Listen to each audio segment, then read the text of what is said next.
Ini adalah pertemuan lanjutan dari pertemuan sebelumnya tentang dampak migrasi. Banyak kasus yang terjadi pada kaum migran yang bermigrasi ke beberapa wilayah ya. Khususnya yang terjadi kepada kaum perempuan.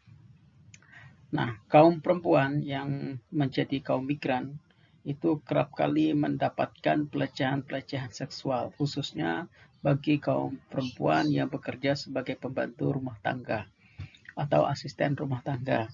Nah, mereka tidak cukup memiliki kekuatan-kekuatan untuk melawan majikan-majikan yang melakukan pelecehan seksual tadi.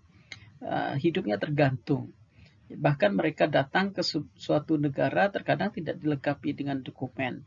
Sehingga ini menyandra kehidupan mereka. Mereka kerap kali dan pasrah ketika dilakukan pelecehan seksual.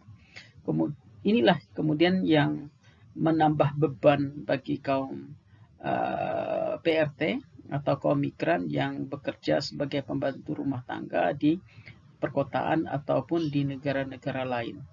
Ya, tidak ada pilihan lain kecuali mereka harus menerima terkadang perlakuan-perlakuan tersebut. Dan ketika mereka hamil dari hasil dari pelecehan seksual itu, maka yang menanggung akibatnya ya PRT itu sendiri atau kaum migran itu sendiri. Hal ini tidak hanya terjadi di Indonesia, banyak negara-negara lain juga yang melakukan migrasi mendapatkan perlakuan yang sama. Nah, selanjutnya yaitu human trafficking. Ini kerap kali terjadi pada kaum-kaum kelas minoritas yang kerap kali mereka itu terjadi karena mereka terjebak dalam sindikasi perdagangan manusia. Nah, kita ambil contoh, saya lupa tahunnya mungkin sekitar tahun 70-an atau 80-an. Banyak sekali orang-orang yang dari Taiwan, Tiongkok datang ke sebuah wilayah di Kalimantan, kemudian menikahi anak gadisnya, kemudian uh, artinya sudah menjadi istrinya, kemudian istrinya membawa adiknya dibawa ke luar negeri. Ternyata sampai di sana dia tidak diperlakukan sebagai istri, tetapi justru istrinya dia jual dan adik iparnya juga dijual ke orang lain. Nah, hal ini tentu saja menjadi permasalahan tersendiri bagi kaum migran yang dijebak dalam sindikasi ini. Mereka tidak bisa melakukan perlawanan apapun karena mereka ya hidupnya karena ini sindikasi ya hidupnya terus dikontrol kemudian ditekan dalam sebuah sistem ya semacam sindikat perdagangan orang. Kemudian yang selanjutnya itu kekerasan. Nah, kekerasan yang terjadi banyak sekali, baik itu kekerasan verbal maupun non-verbal yang terjadi pada kaum migran. Misalkan kaum migran yang ke Malaysia, yang kerap kali di stereotipkan sebagai orang Indon. Orang-orang Indonesia itu adalah orang yang lebih kelas rendahan dibandingkan dengan masyarakat pribumi. Ini terjadi di beberapa negara. Kemudian terjadi juga subordinasi. Nah, position bargainingnya kaum migran itu cenderung lebih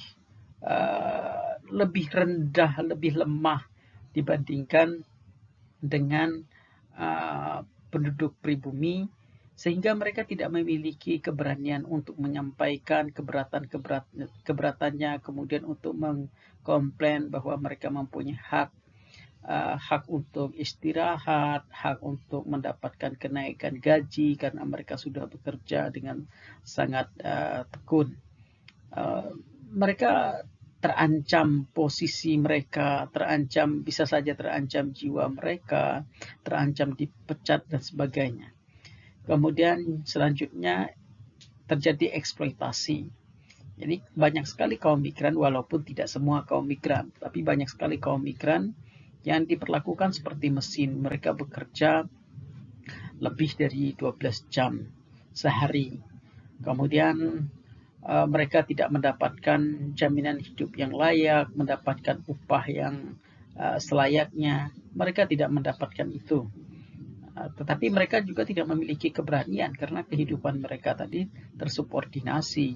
Mereka tidak memiliki kekuatan, tidak bisa melawan. Ini negara orang. Mereka tidak bingung mau melakukan mengadu kemana. Mereka mengalami kebingungan itu. Sementara mau pulang itu jauh. Nah, selanjutnya yaitu ancaman potensi kerusakan rumah tangga. Ini kerap kali terjadi. Nah, sering sekali berakhir dengan upaya ya tidak membahagiakan. Tadi ya terjadi pelecehan seksual yang mengakibatkan ketika mereka pulang ya suaminya tidak bisa menerima, atau sebetulnya ketika mereka pergi suami atau istri yang ditinggalkan di rumah itu mendua. Nah, ini kerap kali terjadi pada kaum migran yang saat ini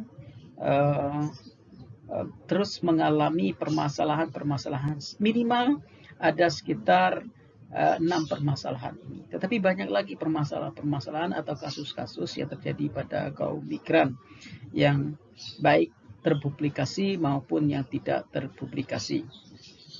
Nah, tentu saja dari beberapa dampak yang telah kita pelajari hari ini dan sebelumnya, ini telah memberikan hikmah kepada kita bahwa seberat-beratnya hujan batu di negeri sendiri lebih baik dibandingkan dengan hujan emas di negeri orang lain. Artinya apa yang ingin saya katakan? Bahwa bagaimana kemudian kita mencoba untuk meminimalisir supaya tidak terjadi permasalahan semacam ini di negeri orang, di wilayah orang. Mungkin akan lebih baik, bukan mungkin lagi, tetapi memang harus lebih baik bagaimana kita memberdayakan suatu wilayah dengan potensi yang ada agar kita tidak mendapatkan stereotip semacam ini, atau kita tidak mendapatkan dampak-dampak semacam ini, tidak mendapatkan dampak sebagai orang yang kerap melakukan tindakan kriminalitas, tidak diperlakukan pelecehan seksual, kemudian juga keutuhan rumah tangga ini yang lebih baik. Makanya dalam bahasa Jawa biasanya disebutkan bahwa mangan ramangan sing penting ngumpul. Artinya apa? Kondisi ini mengisyaratkan kepada kita agar tidak melakukan tindakan migrasi. Karena tindakan migrasi belum tentu memberikan perubahan-perubahan terhadap kehidupan kita. Belum tentu endingnya itu membuat kita itu happy, tetapi justru sebaliknya banyak sekali kaum migran yang terjebak dalam permasalahan-permasalahan semacam ini. Demikian saya pikir, terima kasih.